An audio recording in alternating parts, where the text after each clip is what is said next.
Good morning sir. வாயோ யார் நீ?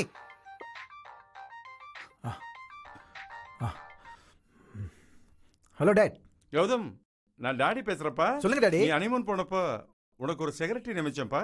ரொம்ப பிரில்லியண்டான கேர்ள்பா. நம்ம கம்பெனிக்கு ரொம்ப யூஸ்ஃபுல்லா இருப்பா. சுவேதான்னு பேரு. எம்காம் படிச்சிருக்கா. Okay daddy. உனக்கு நல்ல ஹெல்ப்ஃபுல்லா இருப்பாப்பா. ஹனிமூன்ல பிஸியா இருப்பேன்னு உனக்கு செக்ரட்டரி நியமிச்சேன். பாத்துக்கோ. Okay daddy. போன் வச்சிரவா? வச்சிருங்க. Sir. You Swetha? Yes sir. MCom படிச்சிருக்கீங்க. உங்களை பத்தி எல்லா டீடைலும் டாடி சொல்லியிருக்காரு. அப்படியா?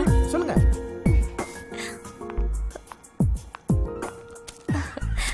சார். Sorry sir.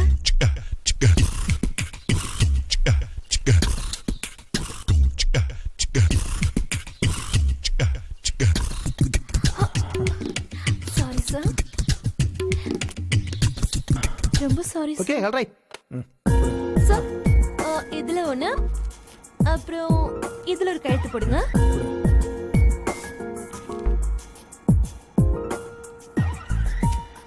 சார், நீங்க வெளியூர் போனதுக்கு அப்புறம் sales profit 1 crore sir. Wow, நீங்க வந்ததுக்கு அப்புறமா? ஒவ்வொரு மனுஷனும் தப்பான சூழ்நிலையில தான் தவறான மனுஷனா மாறுறான். ஆபீஸ்ல டென்ஷனா இருந்தப்போ அன்னைக்கு தான் சுவேதாவை சந்திச்சேன். ஐஸ்வர்யா மேல இருந்த ஆசையெல்லாம் சுவேதா மேல மாறிச்சு.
செட் ஆகலையோ அது மாதிரி தான் அந்த டிஃபனும்.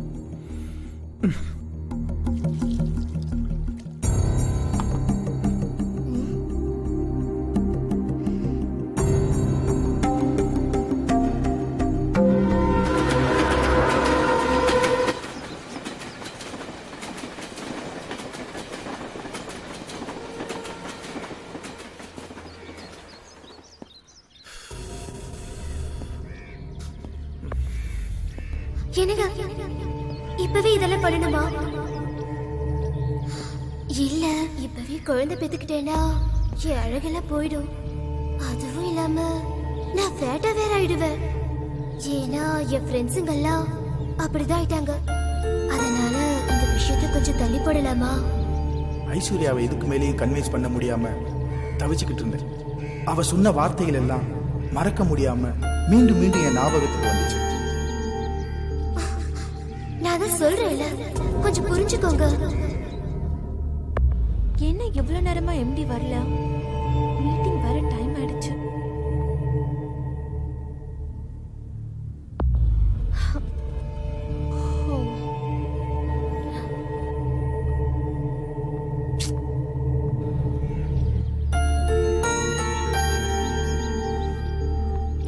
Me sir. சார், பாம்பேல இருந்து பிசினஸ்மேன் வந்திருக்காங்க. ஆல்ரெடி 1 மணி நேரம் வெயிட்டிங் சார். சார், இந்த மீட்டிங் சக்சஸ் ஆச்சுனா 1 crore profit sir. Meeting cancel பண்ணு. சார், என்ன சார்?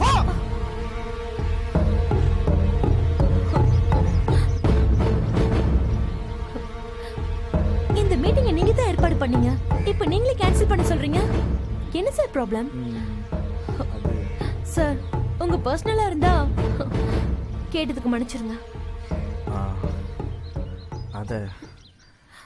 அதத்தான் எப்படி உன்கிட்ட சொல்றதுன்னு.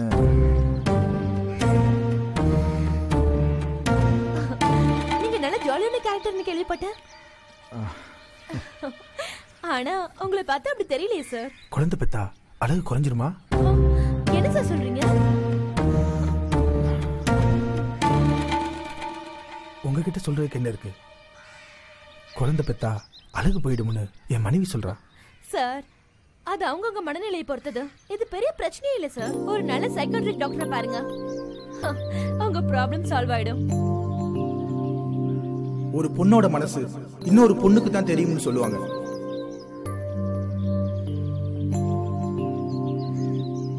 இந்த பிரச்சனைக்கு விடை தெரியணும்னு சுவேதா கிட்ட எதை பத்தி யோசிக்காம உடனே கேட்டேன்.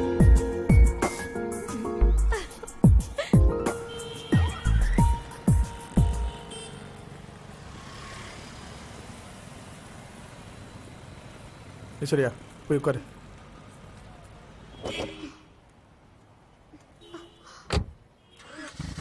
டிரைவர் வண்டி எடுப்பா.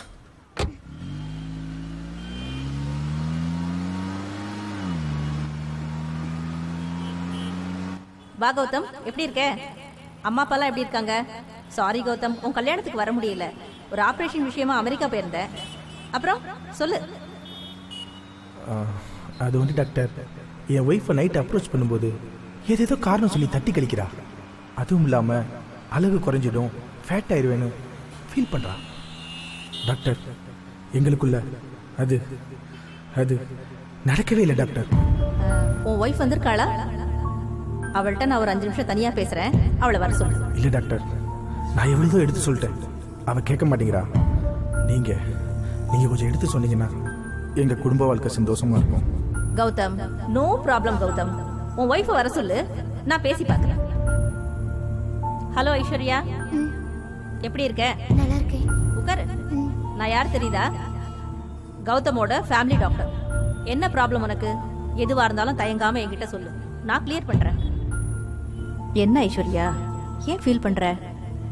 உனக்கு ஏன் கௌதமோட ஒத்து போக மாட்டேங்குது? அவன் ஒன்றும் அப்படி முரட்டு பையன்லாம் இல்லையே. இல்லை டாக்டர், எனக்கு பிடிக்காத கல்யாணத்தை பண்ணி வச்சு என் வாழ்க்கையை சீரழிச்சிட்டாங்க. எனக்கு கௌதம சுத்தமா பிடிக்கல. பிடிக்காத ஆள் கூட எப்படி டாக்டர் வாழ முடியும்? நான் அவர்கிட்ட இருந்து விலகதான் ஆசைப்படுறேன். அவர் கூட வாழ ஆசைப்படல டாக்டர்.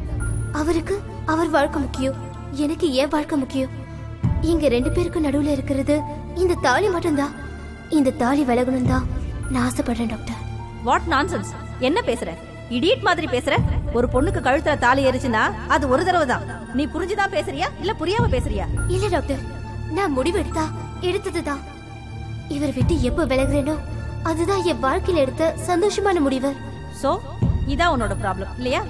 ஐஸ்வர்யா, எல்லாருக்கும் வாழ்க்கை நினைச்சபடியே அமையறது இல்ல. அப்படி அமைஞ்சிட்டா அது கடவுள் செயல். கௌதம், உன் ஒய்ஃப் கிட்ட நான் பேசி பார்த்துட்டேன். அவளால 4-5 குழந்தை பெத்துக்க முடியும்.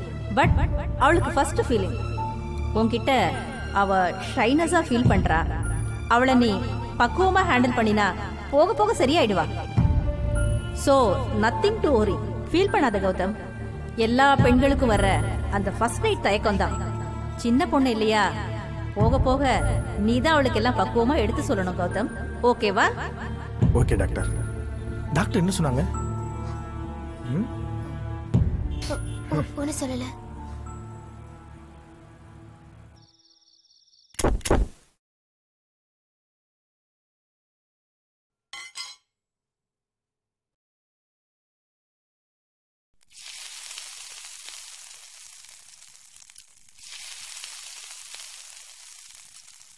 ஹாய் ஐஸ், என்ன இன்னைக்கு சப்பாத்தியா? சாஃப்டா இருக்கு. குட்.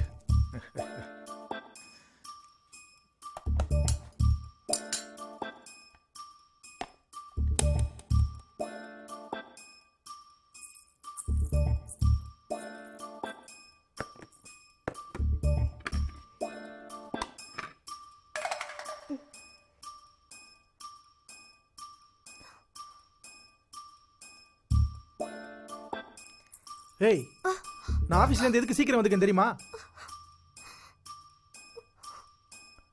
அதான் இப்ப எந்த பயமும் இல்லைன்னு சொன்னாங்களப்பா.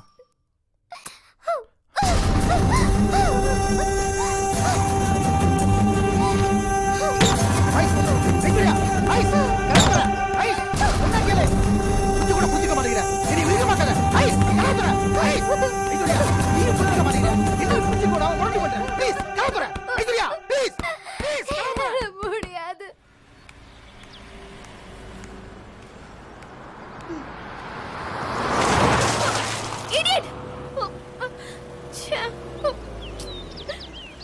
ஹாய் ஸ்வேதா, என்னது?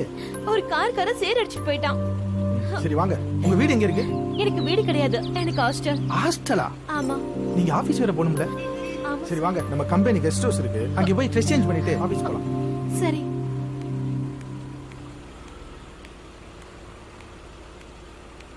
ப்ளீஸ் போலாமா? போலாம்.